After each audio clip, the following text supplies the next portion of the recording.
Hello everyone. तो आज का जो हमारा टॉपिक होगा विंग लीडर डिफेंस एकेडमी पे, वो होगा how to clear AFCAT exam in 7 days. अब जैसे कि हम लोग जानते हैं कि एफ कैट एग्ज़ाम 7 से 8 दिन ही दूर है, बहुत जल्दी सबके स्लॉट्स आ जाएंगे और प्रिपरेशन के लिए अब टाइम ज़्यादा नहीं बचा है। लेकिन कई ऐसे स्टूडेंट्स होते हैं जो एफ कैट की प्रिपरेशन नहीं कर पाते फॉर न्यूमरस रीजंस। जैसे कई लोग को रिटेंटिविटी इश्यूज हैं कि सर एक दो महीने पहले से, अभी मुझे कुछ स्टूडेंट्स ने बोला कि सर एक दो महीने पहले से प्रिपरेशन तो स्टार्ट कर लेते हैं, लेकिन एग्जाम डे आते आते सब कुछ भूल जाते हैं। या कुछ ऐसे भी स्टूडेंट्स होते हैं जिनके ऑफिस कमिटमेंट्स होते हैं या फिर वो कॉलेज की पढ़ाई कर रहे होते हैं, तो वो टाइम नहीं निकाल पाते। तो उन आप लोगों के लिए यही ये वीडियो है जिससे अगले 7 से 8 दिन में आप कैसे एफ कैट की तैयारी कर सकते हैं। अब थोड़ी सी और मेहनत अगर आप करोगे और ये मॉड्यूल जो मैं बता रहा हूँ आगे ये आप फॉलो करेंगे तो एफ कैट एग्ज़ाम आपका क्लियर हो जाएगा श्योर शॉट। ये बात पक्की है कि आपका एग्ज़ाम क्लियर हो जाएगा। तो मैंने कि आपको प्रॉपर मॉड्यूल और स्ट्रक्चर दिया है और आपका वीक डिवाइड करा है इनटू 7 डेज, और उन 7 दिन में हमें कैसे कैसे क्या अप्रोच रखनी है इसके बारे में मैंने बताया है। तो इससे पहले कि हम डायरेक्टली प्रिपरेशन के ऊपर आ जाए, सबसे पहले ये जानना बहुत ज़रूरी है कि एफ कैट एग्ज़ाम है क्या, कौन कंडक्ट करवाता है। तो रिक्रूटमेंट बॉडी इंडियन एयरफोर्स है। सी डी एस की जैसे यूनियन पब्लिक सर्विस कमीशन होता है, वैसे ही एफ कैट की कंडक्टिंग बॉडी जो है दैट इज़ इंडियन एयरफोर्स। ये डायरेक्टली रिक्रूट करती है। वैकेंसीज इस बार 317 है, including flying, technical, non technical या एरोनॉटिकल ब्रांचेस जो भी है, उनको सबको इंक्लूड करके इस बार 317 वैकेंसीज हैं। एग्ज़ाम डेट हमें पता ही है, फरवरी में है। एग्ज़ाम लेवल ये नेशनल लेवल का एग्ज़ाम है। Mode of exam is online. Time duration 2 hours, हम सबको पता है, पता होना चाहिए वैसे। Marking scheme is +3 for every right answer. हर सही आंसर पे आपको 3 मार्क्स मिलेंगे और हर गलत आंसर पे 1 मार्क डिडक्ट होगा। नॉन अटेम्प्टेड क्वेश्चंस मतलब जिनको आपने आंसर नहीं करा है उस पर किसी भी तरीके की मार्किंग नहीं है, ना ही पॉजिटिव ना ही नेगेटिव। अब आ जाते हैं इसका सिलेक्शन प्रोसेस जो पूरा है। फर्स्ट ईयर रिटन टेस्ट है, एफकैट जो आप दे रहे हैं, इसके बाद एएफएसबी टेस्ट होता है which is air force selection board. 5 air force selection boards हैं, देहरादून, मैसूर, गांधीनगर एंड वाराणसी। फिफ्थ अभी बहुत लेटेस्ट, बहुत यंग अभी गुवाहाटी में खुला है, 5 AFSB Guwahati. Last is your medical examination and merit list. इसके बारे में हम लोग आगे वाली वीडियोस में बात करेंगे, इसलिए do not forget to like, share and subscribe the channel. Number of questions 100 रहेंगे। मैक्सिमम मार्क्स ऑब्वियसली 100 इंटू 300 ही आ सकते हैं। ड्यूरेशन एंड देन आपका जो पेपर है वो कुछ सेक्शंस में डिवाइडेड होता है। फर्स्ट इज जनरल अवेयरनेस या जिसको हम जीके बोलते हैं। नेक्स्ट इज वर्बल एबिलिटी या फिर English. Third is your numerical ability या फिर इसको हम मैथ्स बोलते हैं। And last is your reasoning and military aptitude test. तो अब चलिए हम देखते हैं एक एक करके हम इन सेक्शंस को कैसे टारगेट करेंगे, कैसे इनके लिए प्रिपेयर करेंगे। तो जो हमारा पहला सेक्शन हम पिक करेंगे from day one, this is day one, वो है न्यूमेरिक एबिलिटी या फिर मैथ्स। ये एक बहुत ही इंपॉर्टेंट, बहुत ही स्कोरिंग टॉपिक होता है जिसमें आप एक्यूरेट आंसर्स ला सकते हो।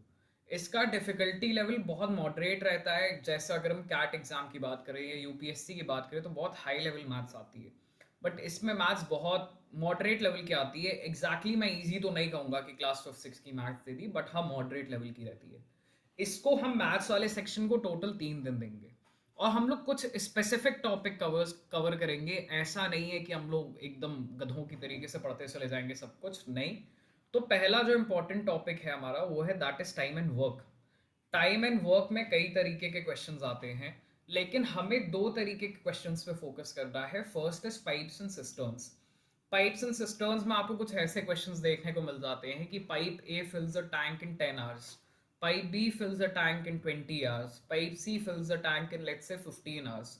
So, in how much time will the tank be completely filled if all the three pipes are opened at the same time?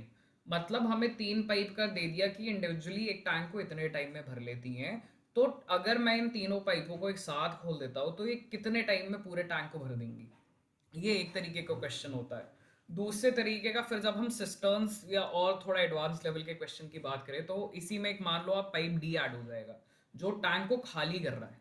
तो है ना, अब आपका क्वेश्चन ये हो गया कि ये 3 पाइप इस टैंक को ऐसे भरते हैं और ये एक पाइप है जो खाली करता है। तो अगर ये चारों पाइप्स एक साथ चालू हैं तो कितने टाइम में या तो टैंक एम्प्टी होगा या टैंक फुल होगा, ये आपको बताना है। Next is labour oriented questions. बहुत सिमिलर क्वेश्चंस होते हैं, बस इस बार पाइप की जगह लेबर होता है कि labour A completes a work in 10 hours, labour B takes 5 hours to complete the work, labour C takes 8 hours to complete a work. So in what time will the work be completed, अगर ये तीनों एक साथ काम कर रहे हैं तो।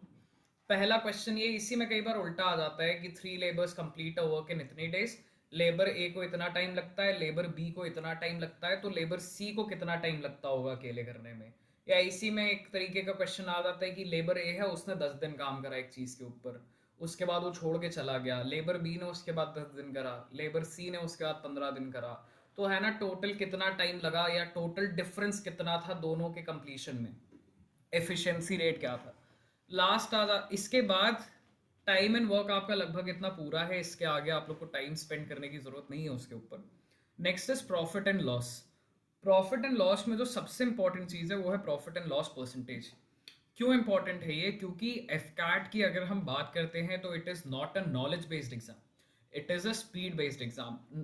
एग्जामिनर को यहाँ पे आपकी बहुत डीप नॉलेज नहीं देखनी है, बल्कि आपकी स्पीड देखनी है, आपकी थिंकिंग एबिलिटी देखना है उसको। तो परसेंटेज ऐसे क्वेश्चंस हैं कि जो अच्छे से इनको अटेम्प्ट करे वो मेंटली आंसर निकाल सकता है, और जो कैलकुलेशंस में फंस गया वो पूरा पेपर निकाल देगा लेकिन उससे क्वेश्चन नहीं हो पाएगा। तो इसीलिए एग्जामिनर्स का एक बहुत ही फेवरेट और प्रेफर्ड टॉपिक है। नेक्स्ट हम आ जाते हैं मिक्सचर्स एंड कॉम्बिनेशंस के ऊपर। मिक्सचर्स एंड कॉम्बिनेशंस वाले क्वेश्चन आते हैं कि देयर इज अ वेंडर जिसने राइस ए खरीदा किसी प्राइस पे, उससे हल्की क्वालिटी का राइस खरीदा थोड़े कम प्राइस पे, उससे हल्की क्वालिटी का राइस खरीदा थोड़े और कम प्राइस पे। तो अगर ये तीनों को एक साथ मिक्स करके बेचता है तो उससे कितना प्रॉफिट होगा या कितना लॉस होगा, इससे रिलेटेड क्वेश्चंस।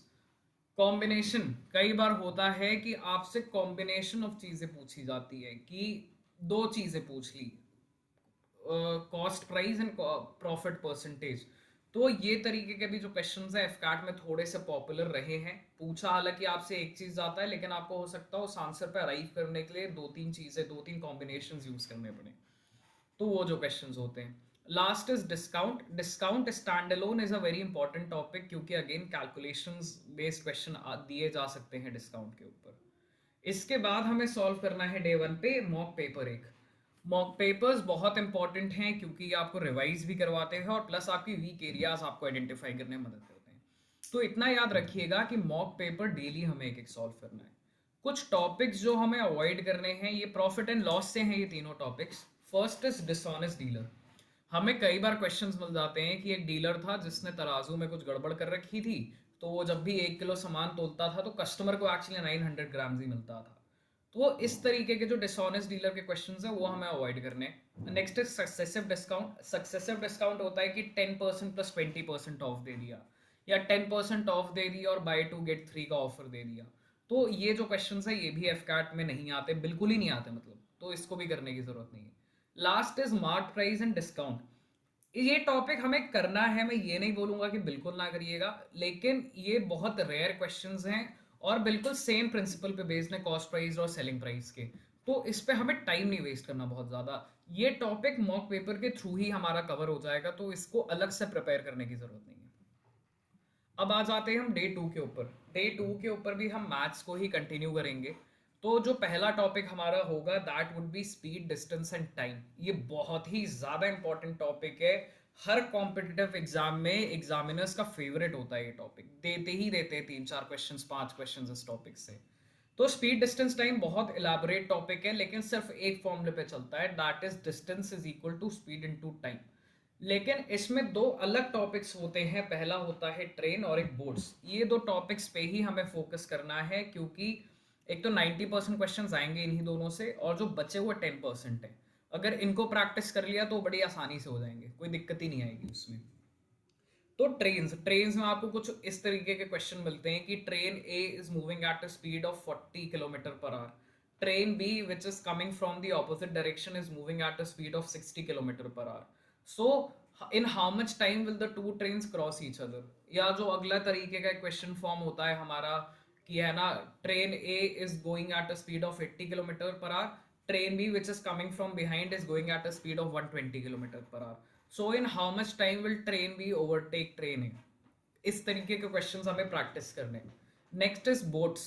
बोट्स पे क्वेश्चन आता है कि boat A is moving at a speed of 30 kilometre per our, और इसमें वो कॉन्सेप्ट ऐड करते हैं अपस्ट्रीम और डाउनस्ट्रीम का। अपस्ट्रीम होता है कि नदी के बहाव के साथ चल रहा है, डाउनस्ट्रीम होता है कि नदी के बहाव से उल्टा चल रहा है। तो ऐसे जो क्वेश्चंस हैं हमें इनको भी प्रिपेयर करना है बहुत ज़्यादा, क्योंकि बोर्ड से जितना मेरा एक्सपीरियंस है 2 क्वेश्चन हर साल ज़रूर आते हैं, चाहे कोई भी शिफ्ट हो 2 क्वेश्चन ज़रूर आएंगे।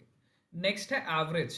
एवरेज बहुत ही कोर टॉपिक है, बहुत ही इंपॉर्टेंट टॉपिक है, जो ना कि सिर्फ आपको इंडिविजुअल एवरेज क्वेश्चंस में, बल्कि जो और भी टॉपिक्स हैं, स्पीड डिस्टेंस टाइम हो, चाहे आपका प्रॉफिट एंड लॉस हो, उसमें भी आपको मदद करता है ये। इसमें हमें हर तरीके का टॉपिक नहीं प्रैक्टिस करना है, 2 तरीके के क्वेश्चंस करने हैं। फर्स्ट है स्टूडेंट्स से रिलेटेड, सेकंड है प्लेयर्स से रिलेटेड।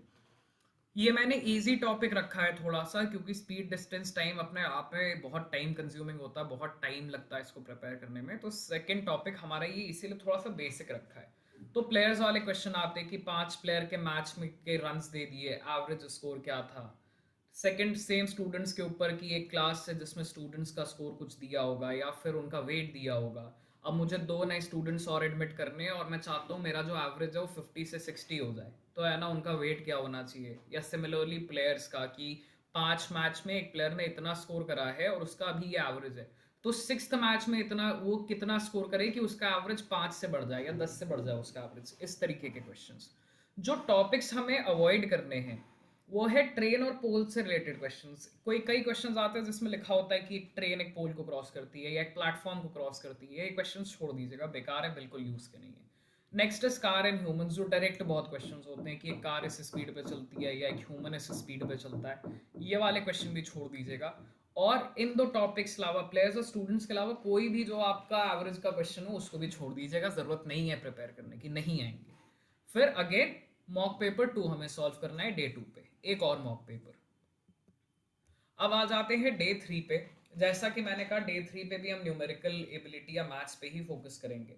इस दिन हम सिर्फ एक टॉपिक रखेंगे अपने प्रिपरेशन के लिए, which is simple interest and compound interest, क्योंकि ये बहुत बड़े टॉपिक्स हैं, कैलकुलेशन बहुत डिफिकल्ट हो सकती है इनमें एक टाइम पे हमें, लेकिन at the same time questions बहुत ही ज्यादा स्कोरिंग होते हैं और एग्जाम में 3 से 4 क्वेश्चन फिर से इन टॉपिक के ऊपर जरूर आएंगे। तो पहले तरीके का जो क्वेश्चन है जिसमें हमें रेट परसेंटेज फाइंड करना होता है, मान लीजिए हमें उसमें सिंपल इंटरेस्ट दे देंगे, टाइम दे देंगे, और उसके बाद आपका रेट दे देंगे और बोलेंगे कि प्रिंसिपल कितना इन्वेस्ट करा इस बंदे ने कि उसको 5 साल में 8% के रेट से उसको 400 का इंटरेस्ट मिल गया। मान लीजिए ऐसा कोई क्वेश्चन है, तो वो जो रेट परसेंटेज फाइंड करने वाले क्वेश्चन होते हैं, या 2 पॉलिसीज को कंपेयर कर दिया कि इनका इंटरेस्ट सेम है लेकिन प्रिंसिपल इन्वेस्टेड भी सेम है, टाइम ड्यूरेशन भी सेम है, लेकिन रिटर्न अलग अलग है, तो फिर मेरा रेट परसेंटेज क्या है। फिर दूसरे तरीके क्वेश्चन आते हैं जिसमें हम सिंपल इंटरेस्ट और कंपाउंड इंटरेस्ट को कंपेयर कर रहे होते हैं कि है ना 5 साल में अगर सिंपल इंटरेस्ट इतना था तो कंपाउंड इंटरेस्ट इतना होगा। या फिर किसी ने कंपाउंड इंटरेस्ट मेथड से कैलकुलेट करा, किसी ने सिंपल इंटरेस्ट मेथड से कैलकुलेट करा, तो कितना डिफरेंस आएगा। Next is finding principal. कई ऐसे क्वेश्चंस होते हैं जिसमें प्रिंसिपल फाइंड करना होता है कि मैंने 5 साल के लिए 10% रेट पे कुछ पैसा डाला और मुझे सिंपल इंटरेस्ट मिला 500 रुपये, तो मेरा प्रिंसिपल अमाउंट क्या था, जो मैंने अमाउंट इन्वेस्ट करा वो क्या था। तो ऐसे क्वेश्चन हमें फोकस करने हैं। फिर हमें मॉक पेपर 3 लगाना है। मॉक पेपर्स मैंने जैसे कहा डेली लगाने ही लगाने हैं for revision and identification purposes. Revise करना है पुराना सिलेबस, आइडेंटिफाई करनी है वीक एरियाज। टॉपिक्स जो हमें अवॉइड करने हैं वो है, मतलब टॉपिक्स नहीं, ये टिप्स हैं कि सिंपल इंटरेस्ट के पे बहुत ज़्यादा टाइम ना वेस्ट करिएगा, क्योंकि उसका फॉर्मूला बहुत इजी होता है, PRT/100। नेक्स्ट इज बेसिक, जो कंपाउंड इंटरेस्ट के बहुत इजी क्वेश्चंस हैं उन पे भी अपना टाइम ना वेस्ट करिएगा। Last but not the least, अपना कैलकुलेशन जो स्ट्रैटेजी है एग्जाम के लिए या प्रिपरेशन के लिए, उसको बड़ा स्मार्ट रखिएगा। जैसे कंपाउंड इंटरेस्ट में कई बार होता है बंदा 10-10 मिनट 15-15 मिनट वो क्वेश्चन सॉल्व करने में, उसको कैलकुलेशन में चला जाता है, क्योंकि वो मल्टीप्लाई कर करके कितना बड़ा नंबर ले आता है ऊपर और इतना बड़ा नंबर ले आता है नीचे। तो ये नहीं करना है हमको, हमें फ्रैक्शंस में ही एज इट इज रहने दीजिएगा। आखिरी में देखिएगा आपके सारी चीज़ें एक दूसरे से डिविजिबल होंगी और आपको एक प्रॉपर अच्छा आंसर मिलेगा, कोई बहुत अजीब सा या अतरंगी आंसर नहीं मिलेगा। तो इस बात का ध्यान रखना कि कैलकुलेशंस इजी होते हैं, आप खुद ना टफ बना लीजिएगा उसको अपने लिए। इसके बाद डे 4 पे हम मैथ्स को छोड़ देंगे, हम रीजनिंग को देखेंगे। यहाँ से हम रीजनिंग टेक ओवर करेंगे। Reasoning again a very scoring topic और बहुत ही अच्छा टॉपिक है, क्योंकि ऑप्शन एलिमिनेशन से ही हम कई आंसर्स इसके निकाल सकते हैं। अगेन बहुत इंपॉर्टेंट क्वेश्चन है, टॉपिक है, क्योंकि 20 से 25 क्वेश्चन जरूर आएंगे, हो सकता है ज़्यादा भी आ जाए, 27-28। रीजनिंग में भी कुछ ऐसे टॉपिक्स जिन पे हमें बहुत ज़्यादा फोकस करना है। पहला है ब्लड रिलेशन। ब्लड रिलेशन जिसमें हम बताते हैं कि है ना, she is the sister of my mother's cousin या कुछ भी ऐसा करके। तो इसका एक स्पेसिफिक मेथड होता है, फैमिली ट्री मेथड। आप लोग यूट्यूब करिएगा, मिल जाएगा आप लोग को। वो मेथड आपको हर तरीके का क्वेश्चन सॉल्व करने में आसान मदद करेगा, तो वो मेथड हमें सीखना है बहुत अच्छे से। सेकेंड जो एक बहुत इंपॉर्टेंट टॉपिक है वो है mirror image and water image. Mirror image होती है कि आपको कोई एक वर्ड दिया होगा और है ना, उसके सामने अगर आपने मिरर रख दिया तो वर्ड का रिफ्लेक्शन ऐसे फ्लिप हो जाता है वो, तो है ना, उसका सही रिफ्लेक्शन क्या होगा। नेक्स्ट इज वाटर इमेज की, एक वर्ड हमें दिया, उसको अगर हम पानी में देखेंगे तो उसका रिफ्लेक्शन ऐसे बनेगा, तो है ना, उसका वाटर इमेज सही क्या होगी किसी एक पर्टिकुलर वर्ड की। तो इन क्वेश्चंस को ध्यान रखिएगा। सबसे पहले तो देख लीजिएगा जो ऑप्शंस एलिमिनेशन मेथड से जाइएगा कि कहीं कोई स्पेलिंग मिस्टेक तो नहीं है, पहले तो यही देख लेना, ऑप्शन एलिमिनेशन से चलना इसके ऊपर। Next is Venn diagrams. Venn diagrams में क्वेश्चन आते हैं जैसे कि find the relation between Asia, India and let's say Uttar Pradesh. तो है ना, उसके 4 आपको वेन डायग्राम दिए होंगे, तो उसमें आपको करेक्ट आंसर ढूंढना है। इसका करेक्ट आंसर वैसे होगा एक बड़ा वेन डायग्राम, उसके एक बड़ा सर्कल, उसके अंदर एक और छोटा सर्कल और उसके अंदर एक और छोटा सर्कल, बिकॉज एशिया में इंडिया आता है और इंडिया में उत्तर प्रदेश आता है। और भी ऐसे जो क्वेश्चंस हो उन्हें प्रैक्टिस करना है। नेक्स्ट है सीरीज कंप्लीशन। सीरीज कंप्लीशन के 7 से 8 क्वेश्चन जरूर आते हैं, जरूर आते हैं। इसमें आप देख लीजिएगा अप्रोच आपको जो होगी, प्राइमरीली जो आपको कंप्लीट द सीरीज में डिफरेंस मिलेगा या फाइंड द मिसिंग नंबर में, उसमें जो डिफरेंस है वो या तो प्राइम नंबर होगा या डबल डिफरेंशिएशन चल रहा होगा कि एक बार डिफरेंस निकाला फिर एक बार और डिफरेंस निकाला। ये दूसरी अप्रोच हो सकती है, या फिर किसी मल्टीप्लिकेशन टेबल पे चल रहे होते हैं कि 4 से मल्टीप्लाई करा, फिर 4 से मल्टीप्लाई करा, फिर 4 से मल्टीप्लाई करा। अगला जो हमारा टॉपिक है स्टेटमेंट एंड अजम्पशन। ये बहुत ही इजी टॉपिक है, लेकिन हम लोग अधिकतर लोग गलती क्या करते हैं, अपने अजम्पशंस बना लेते हैं इस टॉपिक पे। तो ये बात ध्यान रखनी है हमें, अवॉइड योर ओन अजम्पशंस। अगर क्वेश्चन बोल रहा है कि ऑल कैट्स आर डॉग्स, तो आपको मानना है ऑल कैट्स आर डॉग्स। ये नहीं कि अपना लॉजिक लगाने लग गए how can cats be dogs, ये नहीं करना है हमें। हमें जो क्वेश्चन बोल रहा है बस उसको मानना, अपने खुद के अजम्पशंस नहीं डालने। और उसके बाद अगेन हमें मॉक पेपर 4 लगाना है, जिससे आपकी रीजनिंग और जो मैथ्स हमने छोड़ दी है उसकी भी प्रैक्टिस हो जाए। अच्छा, जब मैं मॉक पेपर की बात करता हूँ तो एक बात आप लोग याद रखिएगा, मॉक पेपर को पहली बार टाइम करिएगा। दूसरी बात, फालतू के क्वेश्चन मत लगाना। जैसे अगर कोई प्रीवियस ईयर पेपर लगा रहा है तो करंट अफेयर्स लगाने की कोई ज़रूरत नहीं है उसमें, कोई ज़रूरत नहीं करंट अफेयर्स लगाने की, क्योंकि पिछले साल के करंट अफेयर्स इस साल नहीं आएंगे फॉर श्योर। तो जैसे वो आप अवॉइड कर सकते हो। नेक्स्ट आ जाते हैं डे 5 के ऊपर। डे 5 हम लोग पूरा फोकस करेंगे इंग्लिश के ऊपर। इंग्लिश अगेन 20 to 25 क्वेश्चंस, बड़ा टॉपिक है, लेकिन कुछ चीज़ें मैं बता देता हूँ जिससे हम लोग इसको क्रैक कर सकते हैं। फर्स्ट है पैसेजेस, जो कॉम्प्रिहेंशन आते हैं, 8 से 10 लाइन का एक कोई स्टोरी दी होगी और उसके ऊपर फिर आपके 5-6 क्वेश्चन होंगे। तो ये जो क्वेश्चंस होते हैं इसमें हमें और कुछ नहीं करना है, बस अपनी अप्रोच चेंज करनी है। हमें क्वेश्चंस फर्स्ट अप्रोच। अभी हमारा जो तरीका सिखाते हैं हमें कोचिंग में, वो क्या होता है कि एक बार पैसेज पढ़ो, फिर पहला क्वेश्चन पढ़ो, अब फिर पहले क्वेश्चन के बाद पैसेज फिर से दोबारा पढ़ो, आंसर मिल जाएगा। तो है ना, क्या होता है 20 से 25 मिनट पैसेज में ही चला जाता है और उसके बाद बाकी सेक्शन के लिए टाइम नहीं बचता हमारे पास। तो क्वेश्चंस फर्स्ट अप्रोच में हम क्या करेंगे, हम पैसेज को बिल्कुल नहीं पढ़ेंगे स्टार्टिंग में, हम सिर्फ क्वेश्चंस को पढ़ना शुरू करेंगे, सीधा क्वेश्चंस पे जाएंगे। क्वेश्चंस पे जाइए। मान लीजिए आपके पास एक पैसेज, और सेकंड जो हमारी अप्रोच है that is focus on keywords.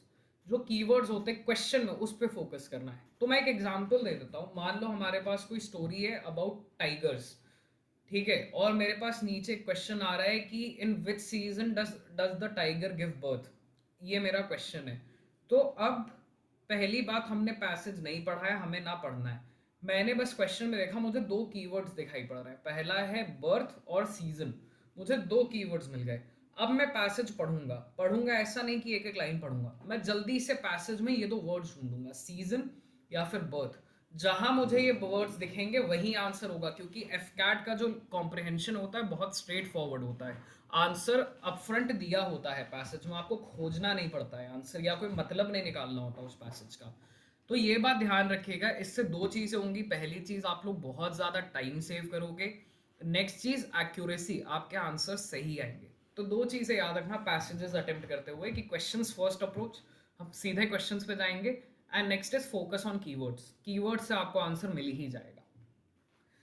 फिर अगले दो topics, direct indirect speech and active passive voice. YouTube पे बहुत सारी वीडियोस हैं इसके प्रिपरेशन के लिए, आराम से देखना। ये टॉपिक इंग्लिश सेक्शन का डायरेक्टली या इनडायरेक्टली 10 या 11 क्वेश्चंस रखता है, क्योंकि स्पॉट दी एरर में भी इससे रिलेटेड क्वेश्चंस आते हैं, या डायरेक्ट इनडायरेक्ट एक्टिव पैसिव के सीधे क्वेश्चंस भी आपको पेपर में दिए रहते हैं। तो ये टॉपिक्स हमें बहुत अच्छे से प्रिपेयर करने हैं।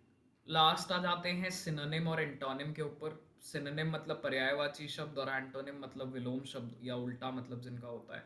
तो इन क्वेश्चंस को हम प्रिपेयर तो नहीं कर सकते, लेकिन हाँ एक अप्रोच ज़रूर चेंज कर सकते हैं। अगर आपको क्वेश्चन नहीं समझ में आ रहा है तो ऑप्शंस को एलिमिनेट करना शुरू करिए। जैसे आपसे अगर सिनोनिम या एंटोनिम कुछ भी पूछा, एंटोनिम पूछा मान लीजिए, तो जो आपके 4 ऑप्शंस होंगे उनमें से 3 का मतलब कुछ एक ही होगा जो कि सिनोनिम होगा आपके क्वेश्चन का, और ये चौथा वर्ड अलग होगा। तो अगर मुझे क्वेश्चन वाला वर्ड मैं आइडेंटिफाई नहीं भी कर पा रहा हूँ तो मैं ऑप्शन से देख लूंगा, 3 ऑप्शंस जो जिनका मतलब एक जैसा है मैं उनको हटा दूंगा, और जो ऑप्शन अलग रह गया वही मेरा आंसर होगा दोनों ही केसेस में। लास्ट आ जाते हैं स्पॉट द एरर। इसमें अधिकतर आपको direct indirect speech, active passive voice से रिलेटेड क्वेश्चंस ही मिलेंगे।